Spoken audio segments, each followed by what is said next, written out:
আসসালামু আলাইকুম। আশা করি ভালো আছেন। আমি আল্লাহর রহমতে ভালো আছি। তো আজকে একটা সমস্যা হইছে।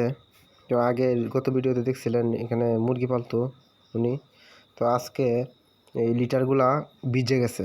অতিরিক্ত মুরগি একসাথে থাকার কারণে আপনার লিটারগুলো ভিজে গেছে। আমি বলছিলাম আগেই যে মুরগি থাকতে পারবে না, স্পেসটা বড় করতে হবে, জায়গা স্বল্পতা। কিন্তু উনি করছে না, না করার কারণে আজকে আপনার অতিরিক্ত মুরগির কারণে লেদাইছে আর পানি খাইছে, অতিরিক্ত পানি লেদাইছে, পানি পানি আপনার লিটারটা ভিজে গেছে।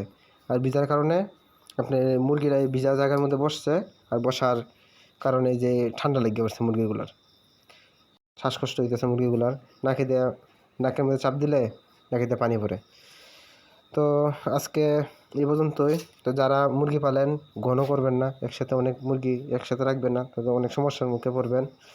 তো মুরগিরে জায়গা দিবেন যেন মুরগিটা মানে দৌড়াদৌড়ি করতে পারে, জায়গা পায়।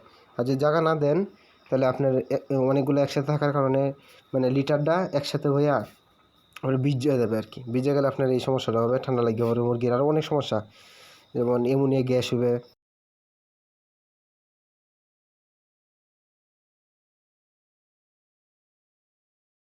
এই বোনের জন্য দোয়া করবেন।